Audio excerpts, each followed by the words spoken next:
Hello అండి, నేను మీ doctor Anusha Reddy, fertility expert, 49 fertility centre, Warangal branch. ఈరోజు మనం ఈ వీడియోలో ప్రెగ్నెన్సీలో ఎటువంటి సిమ్టమ్స్ ఉంటాయి, ఏవి నార్మల్, ఏవి అబ్నార్మల్, ఎప్పుడు డాక్టర్ని కన్సల్ట్ అవ్వాలి అన్న టాపిక్ గురించి మాట్లాడుకుందాం.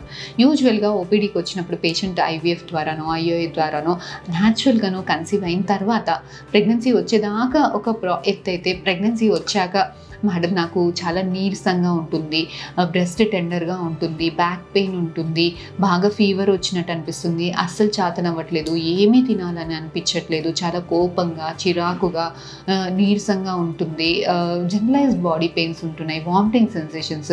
సో ఇవన్నీ నార్మలేనా, ఇవన్నీ ప్రెగ్నెన్సీ సిమ్టమ్స్ అయినా, ఇవన్నీ ఎప్పుడు ఎటువంటి సిమ్టమ్స్కి మనం ట్రీట్మెంట్స్ తీసుకోవాలి అన్న దాని గురించి మాట్లాడుకుందాం ఈ వీడియోలో.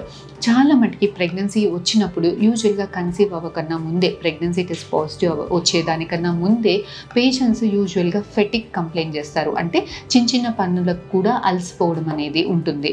యూజువల్గా బ్రెస్ట్ అనేది చాలా టెండర్గా ఉంటుంది, పీరియడ్స్ అనేది స్కిప్ అవుతుంది. సో పీరియడ్స్ స్కిప్ అయినప్పుడు మనం ప్రెగ్నెన్సీ టెస్ట్ చేసుకున్నప్పుడు యూజువల్గా మీకు రెగ్యులర్ సైకిల్స్ అయితే స్కిప్ అయిన, అంటే డేట్ మిస్ అయిన 2 or 3 డేస్కి మనకి యూరిన్ కిట్లో పాజిటివ్ అనేది కనిపిస్తుంది. కొంతమందికి ఎర్లీగా తెలుసుకోవాలి, ఇంకేమైనా టెస్ట్లు ఉన్నాయా, ప్రెగ్నెన్సీ టెస్ట్ డేట్ కన్నా ముందే తెలుసుకోవడానికి ఏదైనా మార్గం ఉందా అంటే ఎస్, బీటా హెచ్సిజీ చేసుకున్నప్పుడు మనకి డేట్ కన్నా ఒక 2 or 3 డేస్ ప్రయరే మనకి బ్లడ్లో అనేది వాల్యూ షో అవుతుందండి. సో ఈ వాల్యూ అనేది 25 కన్నా ఎక్కువగా ఉన్నప్పుడు మనం ప్రెగ్నెన్సీ టెస్ట్ పాజిటివ్గా కన్సిడర్ చేస్తాము. So this is beta HCG. యూజువల్గా 100 కన్నా ఎబోవ్ ఉంటే కన్ఫర్మేటరీ అనుకుంటాము. 25 to 100 మధ్యలో ఉన్నప్పుడు జనరల్గా రిపీట్ చేసుకోమని చెప్తుంటాం. ఈ రిపీట్ ఎవరికి చెప్తామో అందరికీ ఏం చెప్పమండి, ప్రీవియస్గా హిస్టరీ ఆఫ్ ఏమైనా అబార్షన్స్ ఉన్నాయో, ప్రీవియస్ హిస్టరీ ఆఫ్ ఏమైనా ఎక్టోపిక్ ప్రెగ్నెన్సీ ఉందో, ఇలాంటి వాళ్ళకి జనరల్గా రిపీట్ చేసుకోమని చెప్తుంటాం. సో రిపీట్ చేసుకునేటప్పుడు యూజువల్గా మనకి వాల్యూ అనేది 2 డేస్ తర్వాత డబల్ అవ్వాలని ఎక్స్పెక్ట్ చేస్తాం. ఇది డబల్ అవుతుంది అని అంటే లోపల ప్రెగ్నెన్సీ అనేది హెల్తీగానే ఉంది అని అర్థం. ఒకవేళ డబల్ అవ్వట్లేదు అంటే either it can be ectopic pregnancy, ట్యూబ్లలో కాన్పు అన్న అయి ఉంటుంది, లేదు అని అంటే ప్రెగ్నెన్సీ గట్టిగా లేక ఏమైనా అబార్షన్స్ అయ్యేదానికన్నా ఛాన్సెస్ ఎక్కువగా ఉంటుంది. Then you have to go and meet your doctor as soon as possible. ఇది బీటా హెచ్సిజీ గురించి, ప్రెగ్నెన్సీ పాజిటివ్ గురించి. సో ప్రెగ్నెన్సీ పాజిటివ్ వచ్చాక ఎటువంటి సిమ్టమ్స్ ఉంటాయి, ఎటువంటి యూజువల్గా నీరసంగా ఉంటుంది, ఇది నార్మలేనా, జ్వరం వచ్చినట్టు ఉంటుంది, ఇది నార్మలేనా అంటే యూజువల్గా ప్రెగ్నెన్సీలో చాలామంది ఫీమేల్స్ చాలా నీరసంగా కంప్లైంట్ చేస్తారు, జనరలైజ్డ్ వీక్నెస్ కంప్లైంట్ చేస్తారు, యూజువల్గా ఫీవర్ కంప్లైంట్ చేస్తారు. ఇది ఫీవర్ కాదు, యూజువల్గా ఈ నీరసం వల్ల end of the day evening టైంకి జ్వరం వచ్చినట్టు అనిపిస్తుంది, కానీ most of the times it is not a fever. So ఇలాంటప్పుడు మీరు ఒకసారి థర్మోమీటర్ పెట్టుకొని చెక్ చేసుకొని, ఒకవేళ నిజంగా ఫీవరా, జస్ట్ ఊరికే ఫీవరిష్నెస్సా అనేది ఒకసారి కన్ఫర్మ్ చేసుకొని, ఒకవేళ థర్మోమీటర్లో టెంపరేచర్ ఏమైనా చూపిస్తుంటే go and meet your physician. Otherwise యూజువల్గా చాలామంది ఫీమేల్స్కి నీరసం కారణంగా end of the day fever వచ్చినట్టు అనిపిస్తుంది, కానీ అది ఫీవర్ కాదు.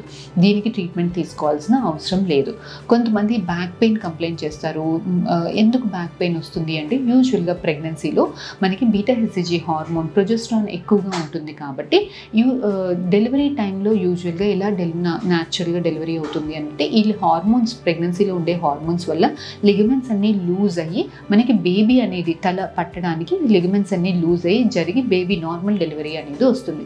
సో ఇలా ప్రెగ్నెన్సీలో హార్మోన్స్ వల్ల లిగమెంట్స్, పెల్విక్ లిగమెంట్సే కాకుండా బాడీలో అన్ని లిగమెంట్స్ లూజ్ అవుతాయి కాబట్టి మన బాడీ వెయిట్ అంతా కూడా ఈ లిగమెంట్స్ మీద పడేసరికి, లూజ్ అయిన లిగమెంట్స్ మీద పడేసరికి జనరల్గా బ్యాక్ పెయిన్ రావడము, కాళ్ళు చేతులు గుంజడము, లెగ్ పెయిన్స్ రావడము, ఇది చాలా కామన్గా మనం అబ్జర్వ్ చేస్తాము.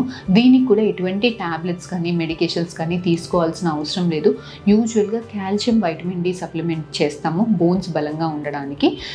అది కాకుండా ఒకవేళ మీకు స్టిల్ ఇంకా పెయిన్ వస్తుంది అని అంటే మీ పోస్చర్ కరెక్షన్ అనేది చూసుకోండి, పడుకోవడం ఎలా పడుకుంటున్నారు అన్నది చెక్ చేసుకోండి. అప్పటికి కూడా చెక్ చేసుకొని కరెక్ట్ చేసుకున్న తర్వాత కూడా పెయిన్స్ తగ్గలేదు అని అంటే లోకల్గా స్ప్రేస్, పెయిన్ కిల్లర్ స్ప్రేస్ అనేవి చేసుకోమని సజెస్ట్ చేస్తాను. చూస్తుంటామో వీలైనంత మటుకి oral medications pain killers avoid చేయడానికి ట్రై చేయండి. ఓరల్ పెయిన్ కిల్లర్స్ వల్ల యూజువల్గా బేబీకి ఉమ్మనీరు తగ్గడము, హార్ట్లో ప్రాబ్లమ్స్ రావడము ఇలాంటివి జనరల్గా చూస్తుంటాం. కాబట్టి oral pain killers please try to avoid as much as possible.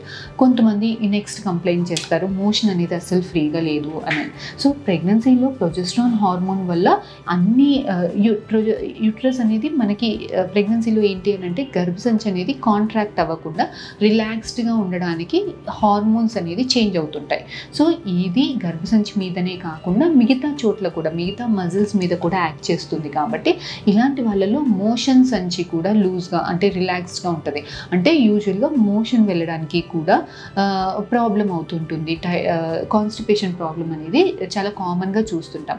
So ఇలాంటి వాళ్ళు వీలైనంత మటుకి ఎక్కువ మటుకి నాన్ వెజ్ తినకుండా ఎక్కువ మటుకి fresh fruits, green leafy vegetables, fibre rich diets, adequate hydration maintain చేసినప్పుడు ఇలాంటి ప్రాబ్లమ్ని కొంతమందికి ఓవర్కమ్ చేసుకోవడానికి వీలుగా ఉంటుంది. కొంతమందికి లాక్సేటివ్స్ ఎవరికైనా అవసరం పడితే you can take laxative but don't take it on regular basis, అలవాటు అవుతుంది కాబట్టి. సో థర్డ్ థింగ్, చాలామంది పేషెంట్స్ మేడం కోపంగా ఉంటుంది, చిరాగ్గా ఉంటుంది, ఫ్రస్ట్రేటెడ్గా ఉంటుంది అని అంటే yes these are common signs of pregnancy అండి. దీనికి పెద్దగా వరీ అవ్వాల్సింది ఏమీ లేదు. ఇంకొంతమంది పేషెంట్స్ వామిటింగ్స్ కంప్లైంట్ చేస్తారు. ఎస్ వామిటింగ్స్ అనేది ప్రెగ్నెన్సీ సైన్స్ అందరికీ తెలుసు. వామిటింగ్స్ని వీలైనంత మటుకు మీరు ఏ ఫుడ్ ఐటమ్స్ తీసుకుంటే వామిటింగ్స్ ఎక్కువగా ఉండేదానికి ఛాన్సెస్ ఉంది అన్నది గమనించుకోండి. ఏ time of the day vomiting sensation ఎక్కువగా ఉంది గమనించుకోండి. యూజువల్గా అలాంటి ఫుడ్ ఐటమ్స్ తీసుకోనవసరం లేదు. యూజువల్గా ప్రెగ్నెంట్ అవ్వగానే ఎక్కువ తినడము, ఫస్ట్ 3 monthsలో ఎక్కువ ఇది తినాలి అది తినాలి, this is good for your baby అని చాలామంది సజెస్ట్ చేస్తూ ఉంటారు. కాకపోతే ఈ నాజియేటింగ్ సెన్సేషన్ వల్ల మనకి అసలు తినడమే ప్రాబ్లం అనిపిస్తుంది. సో మీ బేబీ చాలా చిన్నదిగా ఉంటుంది, మీరేం తిన్నా తినకపోయినా బేబీకి ఫుడ్ అనేది సరిపోతుంది. సో మీకేది తినాలనిపిస్తుంది you can eat that only. మీకు ఏదైతే తినబుద్ధి అవ్వట్లేదు అని అంటే don't eat all that stuff. So మీకు నచ్చిందే తినండి. కొంచెం తింటే ఎక్కువ ఎనర్జీ వచ్చేలాంటి ఫుడ్ ఐటమ్స్ ఎక్కువ మటుకి చూస్ చేసుకోండి. కొంచెం ఎక్కువసార్లు తినేదానికి ట్రై చేయండి. తినగానే వాటర్ తాగితే అది మొత్తం ఎక్కువ బల్క్ ఉంటుంది కాబట్టి వామిట్ అయ్యేదానికి ఛాన్సెస్ ఎక్కువ ఉంటుంది. సో తినగానే వాటర్ తాగకండి. వాటర్ కూడా ఒకేసారి కాకుండా సిప్ బై సిప్ తాగడానికి ఎక్కువ మటుకి ట్రై చేయండి. సో మళ్ళీ వాటర్ తక్కువగా తీసుకున్నా కూడా urinary tract infections, different complications వచ్చేదానికి ఛాన్స్ ఉంటుంది. కాబట్టి you take adequate water but don't take it on the same day. అంటే ఒకేసారి తీసుకోకుండా కొంచెం ఎక్కువసార్లు తీసుకునేలాగా ప్లాన్ చేసుకోండి. Which time of the day, ఏ టైంలో మీకు ప్రెగ్నెన్సీ వామిటింగ్ సెన్సేషన్ ఎక్కువ ఉందో గమనించుకొని దానికన్నా 1 hour బిఫోరే వామిటింగ్ రాకుండా ఉండేదానికి ట్యాబ్లెట్స్ వేసుకోవడానికి ట్రై చేయండి. సో ఇలా చిన్న జాగ్రత్తల వల్ల, చిన్న ప్రికాషన్స్ వల్ల మోస్ట్ ఆఫ్ ద టైమ్స్ యూజువల్గా ఇలాంటి సిమ్టమ్స్ అన్నీ కూడా ఫస్ట్ 4 monthsలో ఉండేదానికి చాలా కామన్గా మనం చూస్తుంటాం. Once you have crossed 4 months దాటింది అని అంటే ఇలాంటి సిమ్టమ్స్ అన్నీ కూడా తగ్గిపోతాయి. సో వరీ అవ్వకండి. First 4 months yes you are entering in to a new journey, new environment of your life. కాబట్టి ఇలాంటి సిమ్టమ్స్ అన్నీ కూడా మీకు కొత్తగా ఉంటుంది, చాలా ఇబ్బందిగా ఉంటుంది. But try to bear with all those symptoms. చిన్న చిట్కాల వల్ల, చిన్న చేంజెస్, మోడిఫికేషన్స్ వల్ల you can easily overcome. So ఇంకా ఫర్దర్గా మీకు ఇంకేమైనా డౌట్స్ ఉంటే please do come and contact us. Will definitely guide you. Thank you.